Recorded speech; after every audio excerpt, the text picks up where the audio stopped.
man came into Elsa Vane's dry goods shop on a Tuesday afternoon in November, with a torn coat and no introduction. He was lean and travel-worn, with a week's beard and dust on his boots, and the look of someone who had been riding hard and was not inclined to explain why. He set the coat on the counter, a good coat, wool-lined canvas, ripped clean through the shoulder where it had caught on something sharp, and said, "Can you mend this? I will pay." Elsa looked at the coat. She looked at the man. She looked at the coat again. The tear was long but clean, the kind of rip that a good needle and strong thread could close in 20 minutes if you knew what you were doing. And Elsa knew what she was doing.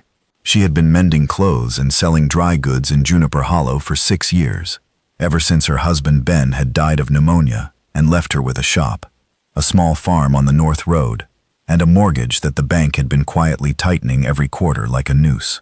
"Sit down," she said. "I will have it done before you finish your coffee." She poured him a cup from the pot on the stove in the back and set it on the counter, and took the coat to the work table and threaded her needle. The man sat on the stool by the window and drank his coffee and watched the street and said nothing. He was not unfriendly. He was simply the kind of man who did not talk unless he had something to say, and apparently he had nothing to say to a seamstress in a small town on a Tuesday afternoon. Elsa mended the coat. She did not just close the tear. She reinforced the shoulder seam where the fabric had thinned, and she tightened 2 buttons that were hanging by single threads, and she patched a small hole in the lining near the pocket that he probably had not noticed. She did these things because she could not mend a coat halfway. It was not in her nature. When she fixed a thing, she fixed it properly, all of it, not just the part that was asked for. When she was finished, she held the coat up and checked the stitches in the light and brushed the dust off the shoulders and folded it and set it on the counter. "What do I owe you?" the man asked. Elsa looked at him. He was thin, his coffee cup was empty, and he had been looking at the jar of crackers on the counter with the particular careful blankness of a person who is hungry and does not want to show it. His boots were worn through at the heel. His shirt was clean but old and mended in 3 places. Mended badly. By his own hand, she could tell. "Nothing," she said. "The thread cost me a penny. You look like you need the penny more than I do." Something moved across his face. Not quite surprise, not quite gratitude, but something older and deeper. The expression of a man who has been traveling a long time and has forgotten what it feels like to be treated with ordinary kindness. "I would like to pay," he said. "Then come back when you can. The shop is not going anywhere." He nodded. He put the coat on and buttoned it and touched the mended shoulder with his fingertips, feeling the stitches. And then he looked at her and said, "Thank you, Mrs. Vane. Elsa Vane. Thank you, Mrs. Vane." He walked out. She watched him cross the street and mount a tired horse and ride north. She did not know his name. She did not expect to see him again. She went back to her inventory and her ledger, and the slow, steady work of keeping a shop alive in a town that was slowly dying. And she did not think about the man in the torn coat again, until 3 weeks later, when the bank manager, Harold Sykes, came into her shop with an expression on his face that she had never seen before. Harold Sykes always looked at Elsa the way a cat looks at a mouse. It is not quite ready to eat. He had been raising her interest rate by quarter points for 2 years, and he had made it clear, not in words, but in the careful silences between words, that when the mortgage finally came due and she could not pay, he would be happy to take the farm and the shop and offer her a position as his housekeeper, which was his way of saying something else entirely. Elsa had kept current on her payments through sheer relentless economy, cutting her own firewood, mending her own clothes, eating beans 4 nights a week, and she hated Harold Sykes with the quiet, concentrated hatred of a woman who knows she is being squeezed and cannot stop it. The previous week had been the worst yet. Sykes had sent a letter informing her that her next quarterly payment would increase by $12, an amount that sounded small unless you were Elsa Vane, in which case it was the difference between keeping the farm and losing it. She had sat at her kitchen table that night with the letter and her ledger and a candle stub and added the numbers 3 times, and each time the answer was the same. She was $41 short. She could make up 30 of it by selling the heifer calf she had been raising. She could scrape together 7 more by taking in mending from the ranch wives. That left $4 she did not have and could not get. And $4 was all it would take for Harold Sykes to call the note and take everything.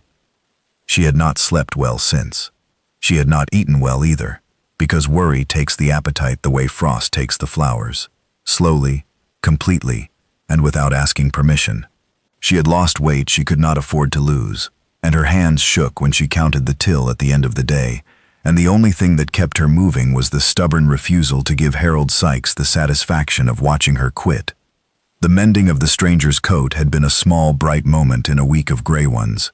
She had forgotten about it almost immediately, the way you forget a kind word spoken to someone you will never see again. It had cost her a penny and 20 minutes, and she had not thought about it twice. But today, Harold Sykes did not look like a cat. He looked like a cat that had just been kicked. "Your mortgage has been paid," he said. Elsa stared at him. "What?" "Paid. In full. Principal and interest. The note is cleared." "By whom?" Harold's jaw worked. "A man came into the bank this morning. He paid cash, gold coin. He did not give his name. He said only that it was for Mrs. Vane at the dry goods shop, and that she would understand." Elsa sat down on the stool behind the counter, because her legs would not hold her. Paid. The mortgage was paid. The thing that had been sitting on her chest for 6 years like a stone. The thing that woke her at 3 in the morning and followed her through every day. The slow, suffocating weight of debt, and Harold Sykes's patient cruelty. Gone. Just gone. "I do not understand," she said. "Who was he?" "I told you." He did not give his name. Tall man, lean, wore a canvas coat, mended at the shoulder. Elsa's hand went to her mouth. She closed the shop. She walked to the livery and borrowed a horse and rode north, because that was the direction the man had gone 3 weeks ago, and it was the only thing she had to go on. She rode for 2 hours, past her own farm and up into the hills where the road turned to a track, and the track turned to nothing, and she was about to turn back when she saw smoke rising from behind a stand of cottonwoods. The cabin was new, not finished. The porch was half built and the corral posts were not yet strung, but the logs were fresh cut, and the chimney was drawing well, and there were 2 good horses in the unfinished corral, and a stack of lumber that said someone was building to stay. The man was on the porch with a hammer in his hand and a nail between his teeth, and when he saw her ride up, he set the hammer down, and stood, and took the nail from his mouth, and looked at her with an expression that was half expectation and half apology. "You paid my mortgage," she said. She had not dismounted. She was sitting on the borrowed horse, with her hands shaking on the reins, and her voice shaking in her throat. "Who are you?" "My name is Nolan Creed. I own the Creed Cattle Company. 3,000 head between here and Cheyenne." Elsa stared at him. The Creed Cattle Company was the largest outfit in the territory. Everyone knew the name. Nobody knew the face, because Nolan Creed, by reputation, was a man who ran his empire from the saddle and never stayed in one place long enough to be recognized. "You let me mend your coat for free," she said. "You are the wealthiest cattleman in the territory, and you let me mend your coat for free." "You offered. I did not ask. I offered because I thought you were broke." "I know. Then why did you let me?" He looked at his boots. He looked at the mountains. He looked at her. "Because you did not ask my name. You did not ask if I could pay. You looked at a man with a torn coat and you fixed it because it needed fixing. And then you told me I needed the penny more than you did. And you were wrong about that, but you were right about everything else. Nobody has treated me that way in 10 years. People treat Nolan Creed like a wallet. You treated a stranger like a human being. I wanted to repay that. By paying off my mortgage. It seemed proportional. A penny's worth of thread is proportional to $400? Kindness is not measured in thread, Mrs. Vane. She sat on the horse and looked at this man. This wealthy, private, solitary man who had ridden into her shop with a torn coat and ridden out with something he apparently valued more than gold. And she felt the tears coming and did not stop them. She was not ashamed of crying. She was ashamed of nothing.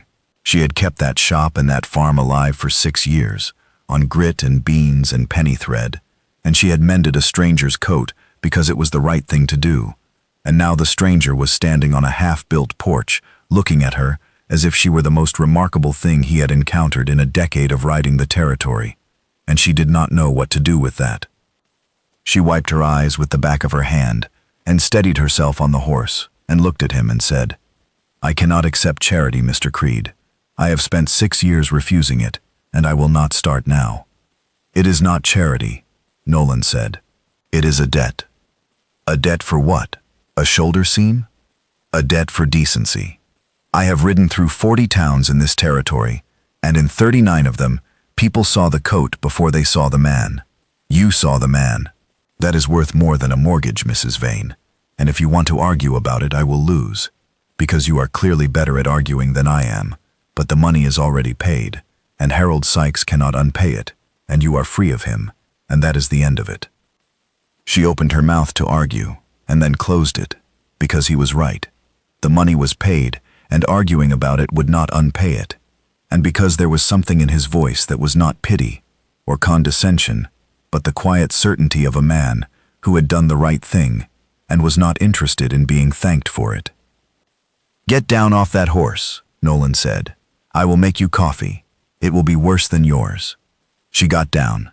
She tied the horse to the unfinished rail and walked up the steps and sat on an upturned crate while he built a fire in the new stove and boiled water and produced coffee that was, as promised, significantly worse than hers. They sat on the half-built porch and drank it, and he told her about the cattle company and the years of riding and the cabin he was building, because he had decided, after 41 years, that he wanted to stop moving. "Why here?" she asked. "Because a woman in Juniper Hollow mended my coat without asking my name, and I wanted to live in a place where people still do things like that." "You are building a ranch 4 miles from my farm because I sewed a shoulder seam. I am building a ranch 4 miles from your farm because you reminded me what kindness looks like." Elsa set down her coffee cup. She looked at this man with his careful hands and his quiet voice and his face that had been worn down by years of solitude to something honest and plain and good, and she said, "Mr. Creed, if you are going to live 4 miles up the road, you should know that I make better biscuits than coffee. I do not take charity, and I will expect to be paid for the next coat I mend." He smiled. It was a slow, surprised smile, the kind that comes from a man who is not accustomed to being spoken to directly. "I would not have it any other way, Mrs. Vane." He rode down to her farm the following Sunday with a jar of honey from a hive he had found on his property. She gave him a plate of biscuits, and they sat at her kitchen table and talked for 3 hours. And when he left, she stood at the door and watched him ride up the north road and thought, "I mended his coat. He mended my life. And neither of us asked for any of it." He came back the next Sunday, and the one after that, and the one after that. By February, he was riding down every Wednesday and Sunday and staying for supper. By March, he was bringing lumber and helping her fix the barn. By April, she was riding up to his cabin with seed and bread and advice about his garden, which needed considerable advice. By May, they were finishing each other's sentences, and it surprised neither of them. One evening in late May, sitting on her porch after supper, Nolan said, "I have been thinking about that coat." "Which coat?" "The one you mended. The one that started all of this. I have worn it every day since November, and every time I put it on, I feel your stitches on my shoulder. And I think about a woman who fixed what was broken, without being asked, and without wanting anything for it." It was a coat, Nolan, not a philosophy. It was both. He turned to her. "Elsa, I have spent 20 years building something, and it took a woman with a penny's worth of thread to show me that I had been building the wrong thing. I built an empire. You built a life. Yours is worth more."